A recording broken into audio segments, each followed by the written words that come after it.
So maybe we just start with the origin story, sort of your take and then my take. Yeah, totally. Came to be. So back with your former employer, I had known someone there for many years, and he suggested that the three of us have dinner together. If you remember, you just got a new Milos, wasn't it? It was Milos. Yeah, Milos in Hudson Yards.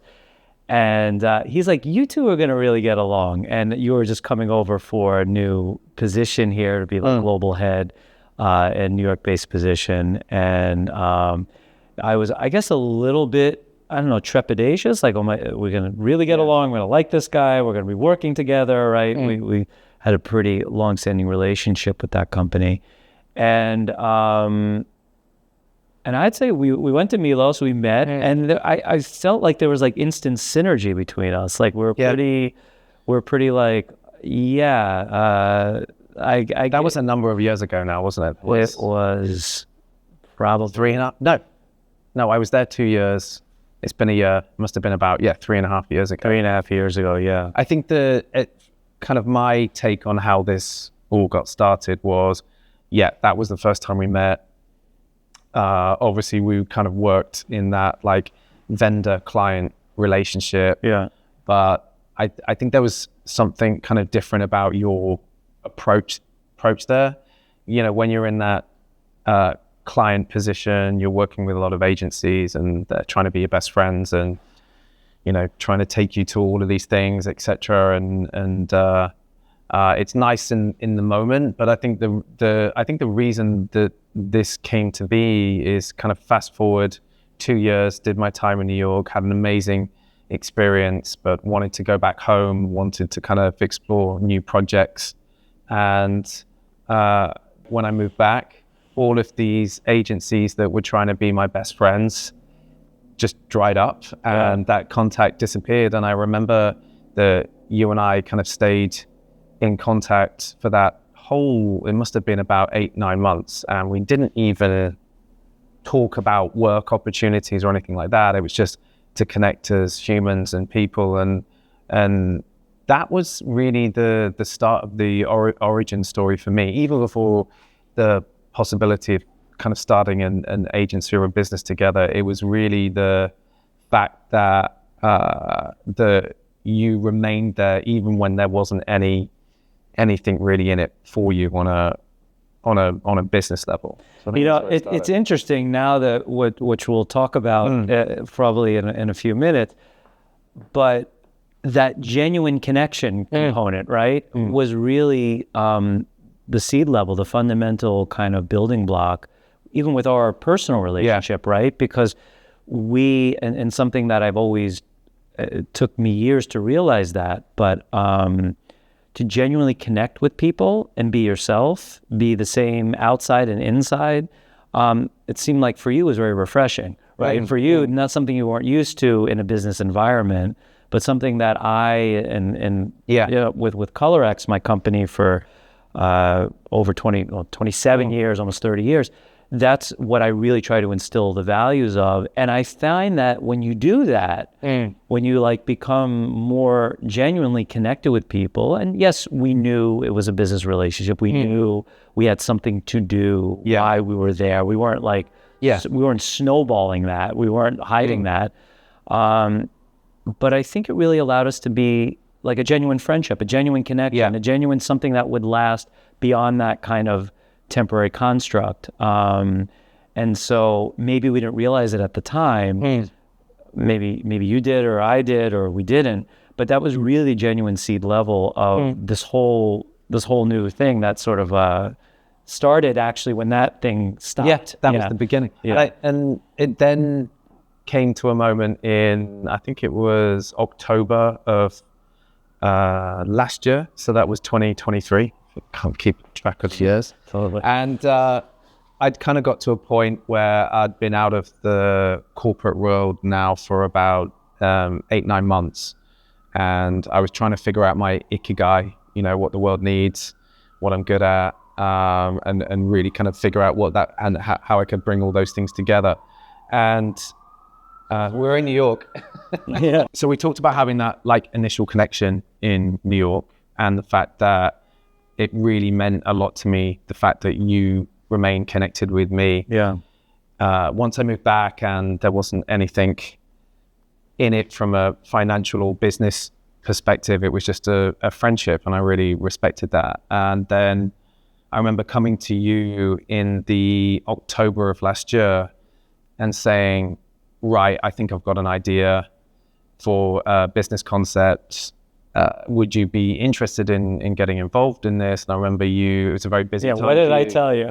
And you told me to go away and kind of put a bit of a plan together, and then you'd discuss it. And I remember even that was quite mind-blowing for me, that you didn't try to push me around or anything like that. It was like, okay, come back to me with a plan. And then that was kind of my first experience. And then fast forward about 2 weeks, and we had a very basic plan. I'd come up with some ideas for the brand and the name, etc.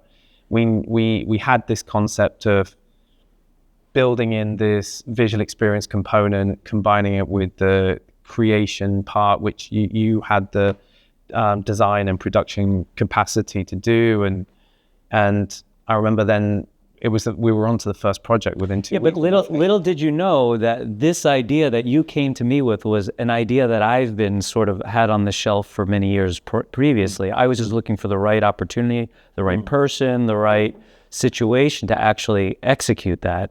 So when you came to me and you're like, here's my idea, this, that, and the other thing, which was taking our heritage of visual merchandising, of fabrication, of doing different creative ideas in brick and mortar stores around the world for brands, and then kind of expanding that, how do we... Full storytelling, how do we take all of our collected experience and actually do something more that doesn't actually exist in the marketplace?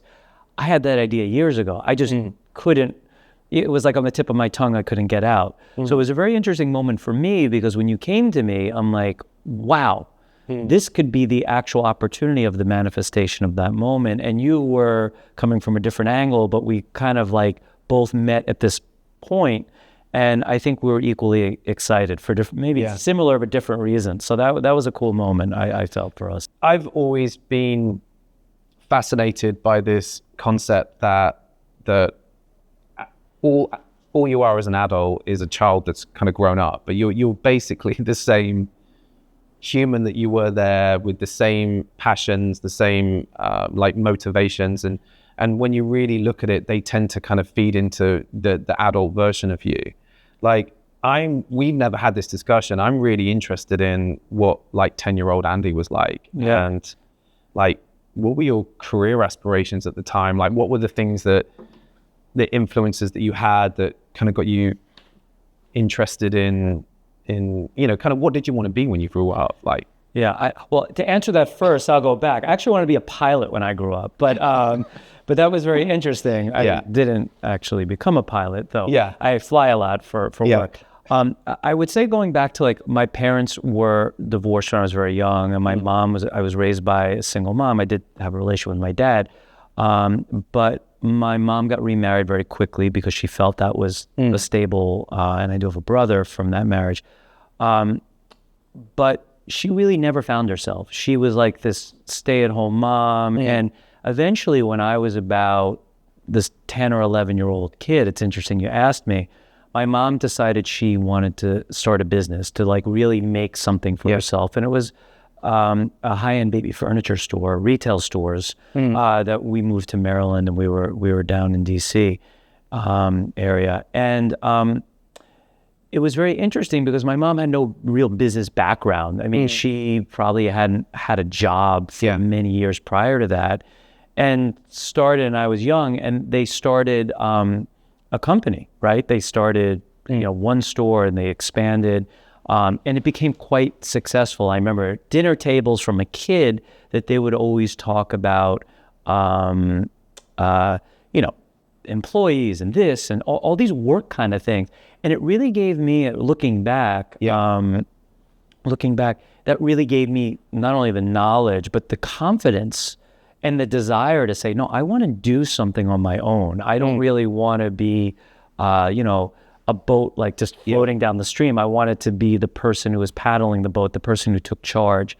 And at a very young age, that entrepreneurship, that entrepreneurial spirit was really like instilled in me. It was before that, but that literally allowed me to kind of know that I can do it at an early age, or take those risks, or whatever it may be.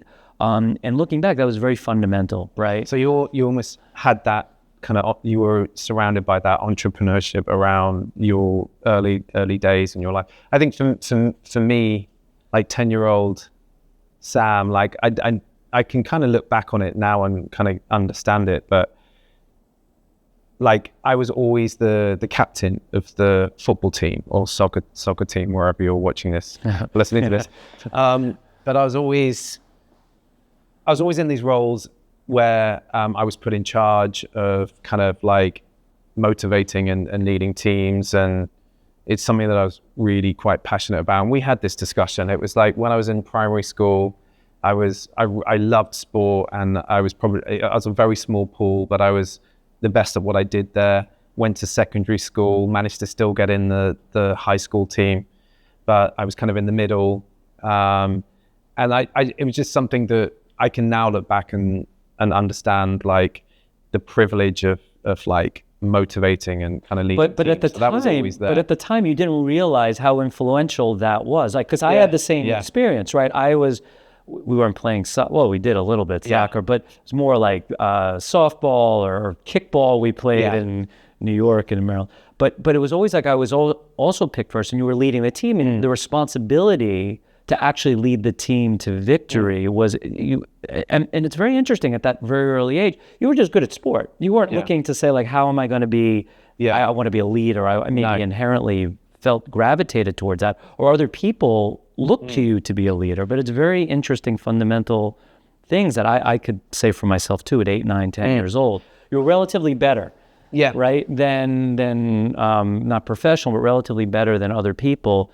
And not only that, but I think what you're saying to me, and I know for myself, that we seized the opportunity to be able to utilize that moment to do something about it. Yeah, and it's like, I think with the leadership side, I kind of learned, even from that age, is that the power of a team, compared to an individual, and what you can achieve as a team. I guess that did stick with me. Yeah. And the other thing we were talking about, going back to kind of storytelling, is it's funny how storytelling at that very young, like 10-year-old me, 10-year-old version of me, like storytelling was very pivotal to even how I consumed and took in information. Like I was never somebody who was fantastic at maths or anything like that. You can tell that by the number of times you have to take me through a spreadsheet. But the one thing that the subjects that I was really good at was the subjects like history, which were a little bit like people like, that's quite alternative. But looking back now, I think the reason that I connected with subjects like that was the curriculum and it was delivered in a very storytelling way. So that kind of resonated with me, and I managed to kind of absorb information better that way.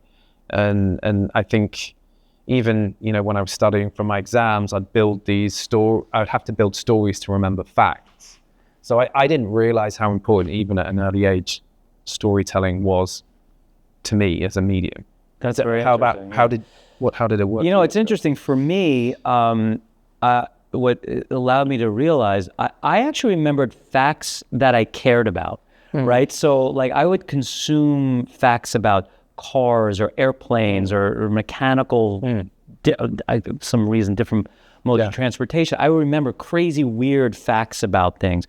For me, I remembered them all through music. Yeah. Right? When I would hear a song, when I would sing, or even through facts or different songs, I can remember every word to a song if I sang it, but maybe not necessarily. And I would and I remember my whole growing up, I could name all the songs I listened to, like at those times. Like they were very, very, when I was with my dad, like I said, my parents are divorced, I remember the exact songs that would come on the radio at exact moments. And those kind of like, those were motives for my different points in my youth. Is very interesting, right? And then the facts were there. They were like a pool of stuff that were kind of randomized. So it was almost like I was able to tell stories from the facts, but the facts or something else, they weren't exactly connected. So I needed a way how to actually, like that synergy to put those things together. So for me, I guess it was music was my vehicle to do that. It's interesting. Yeah. Are there any other stories from your youth that you can remember that kind of shaped you into the adult? Well, one thing that comes to mind is I always had challenges. My personal situation growing up, my parents being split, which was very rare at the time. I always seemed to have the innate ability to overcome a lot of challenges that I had. I was able to have friends, but there was always I was always felt very different as a kid, right? There was always something was a little bit different. I felt about me, whether it was true or not, I don't know. And that I really appreciate, because really, as you in business or as you grow, there's always challenges that we come across, and those are the things that are, what are you going to do in those moments, right? We can cower, we can go down. I saw with my parent or my mom in business, there were challenges. What are you going to do in those moments? Are we going to be scared? Are we going to be more emboldened, right? I know a lot of people use sports, right? As those, which you and I both share. It's those moments when you're losing, what are you going to do, right? Are we going to fight through? Or if you lose, right? Is that really, what's the next game? So, I would say a lot of those things in my youth were fundamental, just looking back and being fundamental building blocks also in forming a company and developing a company, right? I think the only other thing I can think of from my background is, as a kid, again, we moved around. I went to, I think, like 6 high schools where my stepdad, who you've met, he would move jobs, and we kind of lived all over. And I remember that it was really hard as when you're that age, when you're a teenager, constantly moving about and having to kind of assimilate yourself and get yourself within these environments with people and groups that have kind of been established over like many years. And again, it goes back to what we were saying about connection. I think being in those environments, you've got to become really good at connecting with people and making friends just to survive school. And I remember that was that's another example. A lot of schools for a kid to adjust to. It was, sure. And getting you've got these established groups. It's really tough. Like high school's tough. Yeah. But then to move about, like I had to be really good at kind of like figuring out how to connect. And you know what I'm thinking? It's also really connecting to yourself, right? It's very hard to, to fake. You can fake connect to other people, but if you want genuine connection, even as a kid, it's like, who am I? What do I want, right? And those are deep questions, maybe but those are things that you want to deeply connect throughout your whole life. That's really the questions. I know I was asking, I wasn't even aware of it, but I guess like looking back, I kind of always, maybe I didn't know exactly where I was going, but I always wanted to be grounded with who I was. I was actually very comfortable being by myself or with other people. And that was very interesting from a young age. I think the next thing is really understanding the first turning points within our careers. So these were the moments that kind of marked the beginning of your professional journey. So Gary Vaynerchuk talks about like energy comes from 2 sources. Like humans are motivated by 2 energy types, either deep insecurity turned into fuel or deep confidence turned into fuel. Which one were you? I would say I think it's a combination of both. Yeah. Truthfully.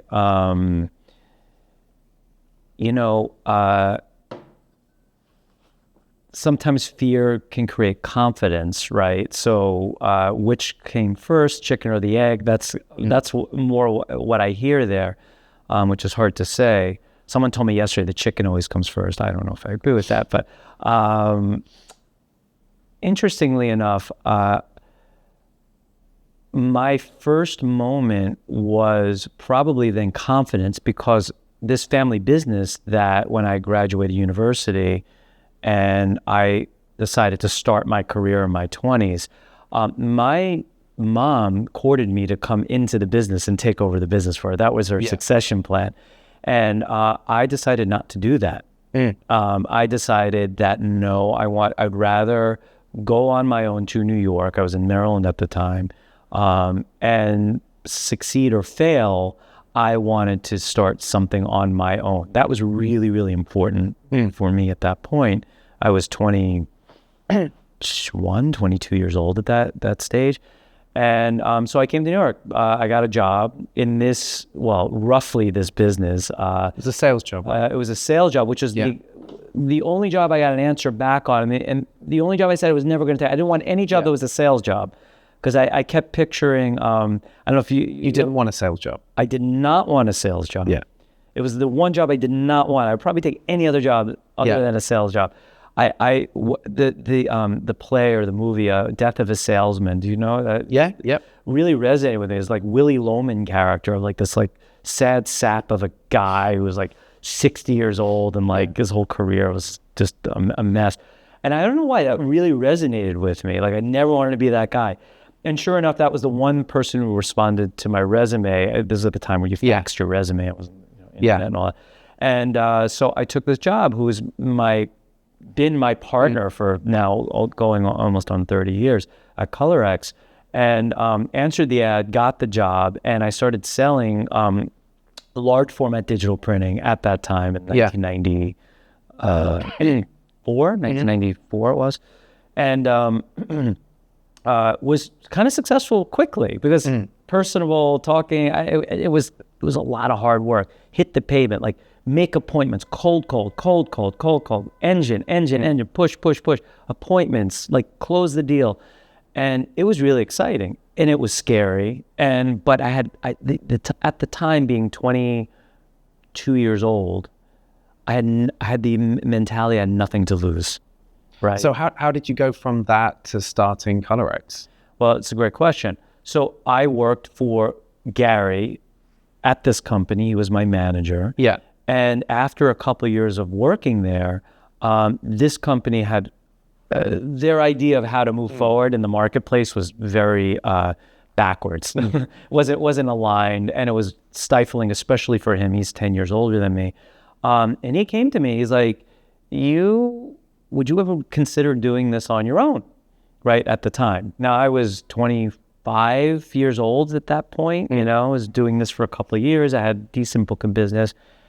Again, the mentality, I had nothing to lose. Sure. What does that look like? What does that mean? Now, I went back to like what it was like with my mom and the stores and all this stuff. And he's like, well, let's look into it. Let's incorporate. Let's start this whole idea of how to actually take what we've done and make it into something else. And we did that. We did that in 1996. We incorporated ColorX, and we kind of hit the ground running, right? And in a way, we never looked back. But it was still a brave decision at like.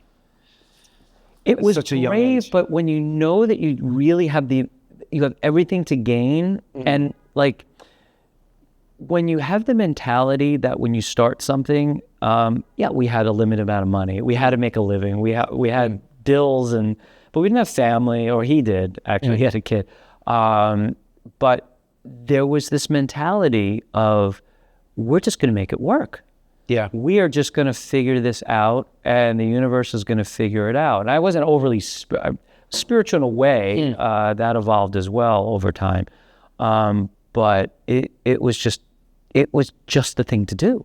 Yeah, like there was no other way. Like I had to do it. I don't know. I feel like you had a similar kind of moment in a different way. Yeah? It's funny when you're talking about selling, because again, I think there's kind of this natural aversion to like selling something. It feels forced. But like I remember listening, and I put it down here in a podcast, that the light bulb moment for me was realizing that we're all selling something. That's right. I was gonna say so that. we're selling. You're either selling an idea, yourself, or a product or service. So every single interaction you have is a selling service. Listen, go to a doctor. A doctor is selling their services, so they're selling services as a doctor, a lawyer. Like literally, there's no person who works for somebody or is owning a business who is not selling. They either have to sell their skill level to a company. But I think even you automatically transitioned into that very early on, into that like business owner mentality. I'm 43 now, nearly 44. Very young, Sam. And it took me to a year ago to move out of that corporate environment into, and even get comfortable with the idea of this, and like you said, it's the risk reward paradigm, but it's taken me a lot to get to that point where I was ready, like mentally, to kind of take that risk. I think you immediately went down that business route. I've immediately gone down that corporate route, and kind of really kind of explored that more. But what I'm saying is that no matter what, you're selling something. Even when you're in a corporate, it's just a matter of it's revealing it's revealing what you really want, right? And some people don't want that, right? Some people like the structure of the corporation, like the structure of certain things. It provides some sense of security to people. Right? When you asked about Gary Vee, is it risk or is it confidence? I said it was somewhere in the middle, because we all sort of have that, right? I believe that's, for me, that's an extreme understanding. It's black or white. I don't think most people, or maybe he was, or an Elon Musk knew it had to be, or an inventive person. Most people, I think, fall in between those things, and people can vacillate in their career between those two things. People can be, they have moments when things are going well. Oh, this is it. I feel great. And then when they hit a challenge, oh gosh, is this really what I want to do? Or what's tomorrow going to bring? It's about like balancing those moments out, right? And by the way, I believe both of those things are very essential components to being successful in life. Is to having a natural fear, but a fear of what? And then a natural confidence, but a confidence in what? Right? Those are the essential questions that we should be asking, right? Fear of, oh my gosh, the worst is going to happen, is not a healthy fear. But fear to understand that I always want energetic flow, I want to make sure that I'm prepared in the best possible way for different eventualities, is a healthy fear for a business, right? The same thing, being confident, like, oh, it's going to be good, and then not prepare, and then taking risks, and then it's either good or bad, is also like, it's false confidence. But to be confident that I've prepared, like an athlete, I prepared for this moment, come win, lose, or draw, that's a very healthy thing. And by the way, I think that's what most clients, most relationships, either personal or professional, really want, because that's being honest. But you have to understand that about yourself. Right? Where am I coming from? Where does my confidence lie, and where does my fear lie? And how do I change that? And what is the relationship between those two things? I think that is really crucial, and being really brutally honest with yourself, and trying to like develop what are the best forms of those two elements. I find that to be very very motivational. Is there anything else that you can think of from that kind of first turning point when you decided to kind of go into business with Gary, that if there was one piece of advice that you could give anyone kind of external, based on what you learned at that very early point, what would that one piece of advice be? Yeah, I mean, it ties into this as well. This new venture that we're going into, and it's really it's genuine connection, right? And it's genuine connection with yourself, like what I was just talking about. Genuine connection with your workers, your employees. Genuine connection with your customers. And what does that mean? It means being honest where you are and where you're going, and if that's something we're not even sure about, that to be like real about that. Because when you're doing that, people want to know that you are going to be their advocate. People know that they want you to be aligned with them in a business setting, right? What does that mean? It means that you understand, and if you don't understand, you're going to work to understand and be honest about that. To say that I want to make sure that this is not working correctly, I'm going to do the best I can to make it work correctly and do everything I can to do so. And that's your relationship with virtually anyone that you have. And by the way, I feel that about personal relationships as well. Like this is could be with my kids, my wife, my friends. Things aren't perfect, right? Things aren't perfect in the world. There's no such thing as a perfect company, a perfect relationship, a perfect anything. But it's how do we do this together, right? And at that early age, I didn't even realize that. But when I leaned into that at that early age, all the challenges of starting a new company, and it was hard. It was a lot of work. I worked hours. I would worry about the wrong things. I'd be excited about the wrong things. But working through that, I was always trying to be true to myself. And when you do that over time, it's like going to the gym. It's like a muscle. And eventually you get stronger and stronger at that. And then things change. And that's through success and through challenge and or failure. This is the bit that I'm really looking forward to getting into. So the next part of it, like in any story, there's always challenges and setbacks. Like you have to have the dark to have the light, as we both talk about. Yeah. There was this quote from Gordon Ramsay that I put here, which is, when the shit hits the fan, learn to dance in the storm. I've always really liked that quote. But like, can you give me one example from your career where you had a significant challenge or setback, and like what was that, and how did you deal with it?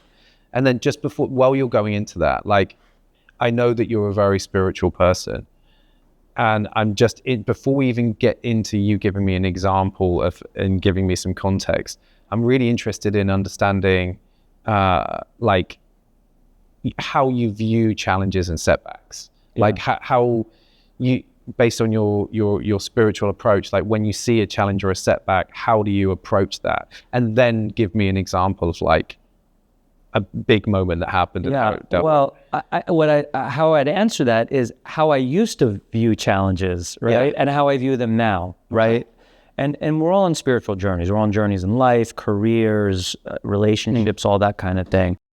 For me personally, I used to, even when I started ColorX, I was looking for more comfort, right? Yeah. When do I make enough money? When do I have smooth sailing? And it was sort of like, how do I make everything just feel good and look good and all that?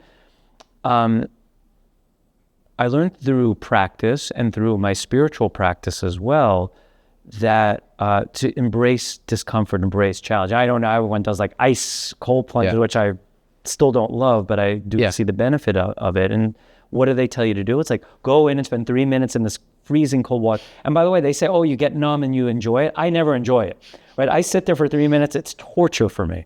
Like there's no moment of numbness or anything like that. However, when I come out, I feel amazing, right? So it's having that experience of going through those cycles, something like a cold plunge, that you're only growing stronger, right? It's going to the gym, it's relationships, and how I used to view it, and it was somewhat over time that I realized how I view challenges now much differently. Much differently. I'm trying to, like, for me, and again, I think your mindset kind of evolves over time. And I think that for me, ever since I was, again, from a youth and growing up, I've always believed in taking full ownership. So for me, challenges and setbacks, and it's different when you're in them because they feel pretty bad, pretty shit. Well, that's it, right? Because a lot of times we can't embrace that discomfort in the moment. In the moment, that's what I mean. In the moment is very, very challenging. We're programmed biologically, and we're programmed societally to, especially in the U.S. I don't know as much in the U.K., but we're a society that seeks comfort, right? The American way is to have some level of comfort, a home, a job, like certain creature comforts of life. It's something that we are learned to, and there's nothing wrong with that, by the way. I like that. But it's a very interesting concept, what that does, and especially when everyone has challenges. Everyone has discomforting moments in their life, everybody. I think for me, it was, and I'm not like perfect at this, but I think that I'm better now at kind of standing back, not necessarily in the moment, but I do see it is seeing challenges and setbacks as lessons. And I've tried to really get myself into that mindset of what is the lesson? Why is this in my story? What do I need to learn from this? And right. And even not skipping ahead, but even in the 12 months where we've been testing this concept, there have been some significant setbacks and challenges, and I'm sure there's many more to come. But in a weird way, although they felt really, really bad in the moment, I'm kind of glad now that they did happen, and might go into some more context at some point about the specifics. But we had some moments on projects where things didn't go necessarily the way that we wanted them to go, and there was a lot of teething problems there. But I think if they hadn't happened, we wouldn't have really taken that moment to step back and figure out what are the improvements that we need to put in place. How do we move forward? How do we make things better? So in a weird sort of way, they kind of had to happen. Even though in the moment I was like, I remember a few of those calls. Yeah. Listen, it's leaning into this universal energy that exists, that if you, again, you call it spirituality, you call it God, you call it higher power, people call it many different things.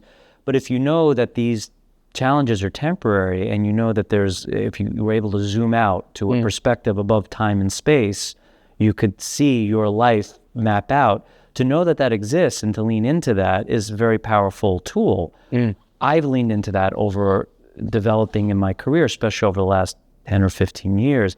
And I find it to be invaluable to say that when a challenge does happen, no matter what, to lean into that and know that that's coming to you because maybe that was not the right way to go. That wasn't the right story. That was the best story for Sam and Andy to be telling in that moment. There's a better way, but sometimes through ego or through different things, or you put your head down and that you sometimes don't see through some kind of blindness, the universe taps you in the other direction. Something smacks you in the other direction, right? Sometimes you don't like that. Yeah, because right? It's discomforting. I think the biggest thing is you've shared yours. I think the biggest kind of setback that I've kind of faced career-wise, but I thought it was a setback, or I viewed it that way at the time, was, I came over to New York. I did a couple of years. I kind of did what I wanted to do here in terms of the goals that I wanted to achieve. But for many people, me only being here for 2 years would have seemed like a failure. And I think that for a long time I was very much influenced by other people's opinions of me, and took that to heart. But that was a huge moment for me making that decision to kind of step back. But I can now see that now I can zoom out more in my own personal timeline. I can see that was the right decision. But in the moment, you know, making that decision to move back, and you know, it was a very, you know, it was and you were challenged. You were challenged. It wasn't I mean, it was your own doing, but it was sort of like forced into that position. And then, if you continue your story, you took time off to actually recalibrate yourself. What did you really want to do? Yeah. Which was also not easy, right? Yeah. Because most people who have careers, you want to not do, and it's not like you weren't doing anything, but from a career perspective, you would want to, what's the next successive thing, right? You wouldn't want to take too much time off in between. Anyone that's worked in a corporate environment knows that you spend all of your career trying to get to that next level and step forward. And then I think there comes a point in your career where your behaviors and values start to become really important to you, there's some, you know, at the very beginning of your career, it's the money, it's the status, it's all of that. But then when you kind of get that money and status and you stand back and it still feels hollow, you don't know why. And it's because the behaviors and values that you have just don't align with where you are in your career. And there's a kind of a conflict there, and it just doesn't feel right. And I think that's where I was at a position where I was very fortunate. I had an incredible role with an incredible business, but my behaviors and values didn't align with the position or the situation that I was in, and that was that. So if I may suggest, what you were realizing, I know you said 43, 44, was that there's something more that was going to fulfill you, something more than you had been doing. And might I say, it was very brave of you to actually do that, right? To say, brave or stupid, one of the two. Well, no, that's funny. But to reflect inward and be honest, like what I was speaking about before, and say, this is not, I don't have alignment, right? You could have gone into another corporate job. I'm sure that you could have gotten hired at a slew of places, yet you chose, I have this vision, Andy and I are talking, what can we do? And it felt right? Because it felt like this is whatever this is or becomes, we know we're onto something. How it evolves into something, we're developing. I don't know whether it's, but that's our story, right? Yeah, and I don't know whether it's age or where your behaviors and values start to come really misaligned with where you are within your career. But or whether it was COVID, but I'm kind of at that point now where, like, connection is so important to me. Like, I do not want to surround myself with people that are just not my people. Yeah. Like, I want to surround myself I want to work with, like, people, and, you know, not mentioning names, but he's sat behind the camera. I want to work with people that inspire me and I'm like impressed by and you know, that I really feel connected to, and even where we've made some kind of early hires here, like, I am so, like, passionate about, like, whoever comes in and you know, we'll talk, like, I think Taylor's in there somewhere hiding, but I think even if we talk about Taylor, like I feel so connected to his future, and I really want him to move as the business grows, and so that's internally, and whether that's whoever we're working with internally and bringing in, I want to work with them. But then equally, I only really want to work with, like, the whole idea behind CX Story was connection. So it was not about going broad and working with a huge number of clients. The whole idea around CX Story was working with less clients in a much, much deeper capacity.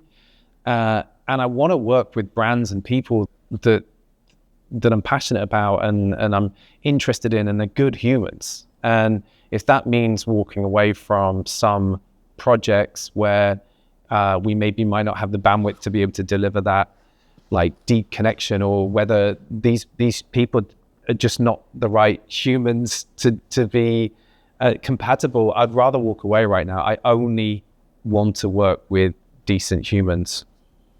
It's kind of it's sort of, you mentioned age.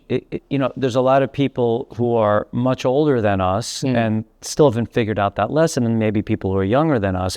It's really about being genuine in what we want. And the cool thing about this, and really exciting to me about CX Story and really taking what we both have collective, many years of experience through our fields.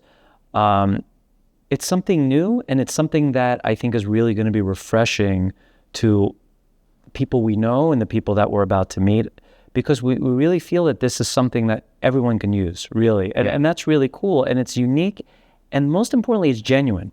It's like it's not just what you can do on your own or I can do on my own, it's what we can do together. And then collectively with our team, what can we do with other clients in a collective kind of environment that, like, the sum is bigger than the parts, right? And that's really, really an exciting endeavor. And I really know that we are onto something to be able to do that, that we've already been doing. Even in the 12 months, we haven't even really formally launched and done all these things. We've had some amazing results and connections that we've been really able to extract, and that's super exciting for me personally. Yeah, that kind of leads me on to the last bit, which is really kind of the present day and the future. And so, fast forwarding to the present day, I guess let's just talk a little bit about CX Story. And we talked earlier about values and kind of what we set out to do. So maybe I'll just give a little bit of context on kind of what our vision and stuff, but I'd love it if you can kind of then talk more about the values and stuff like that. So I guess with CX Story, it was really about creating that 360 storytelling opportunity for brands to kind of buy into. It was about understanding how we can harness both of our skill sets. So obviously me coming from more of a visual experience background, I was super interested in how we could kind of work with brands at a much, much deeper level. And that also played into what we were saying about the connection side. So being able to offer the visual experience consultancy, being able to provide the strategic support, the interim support, that was something that always really interested me. Then obviously being able to layer in what you do, and with the design, production, installation, that was super interesting. But I think the other thing that really completed that journey was really understanding how we can kind of engage and create that full 360. And that was really about pop-ups, events, digital content creation, finding ways to amplify the physical. For me, I'm passionate about the full storytelling journey. And I think what was interesting about this business concept that we decided to kind of embark on was I wanted to do something more than what was just my one lane, and really kind of extend that. And that's what this kind of opportunity with CX Story kind of gives us. Yeah, right, it similar and different for me as well. I looked at when I guess we came together, or we sort of were fleshing out the idea. I feel like there's a need in the marketplace for someone, our clients who are all very challenged, most of them are very challenged from either time, money, or resources, to actually have really genuine partners, real people that they can connect with. And when we sort of backed it up, what are we all doing, right? Our careers, our brands, our clients, we're all telling our story. We're all and how better to do that through what do you bring to the table? Visual, creative experience, putting international teams together, understanding how all those elements kind of come together from a client side. What do I know how to do is how to execute those projects from a creative engineering and fabrication standpoint.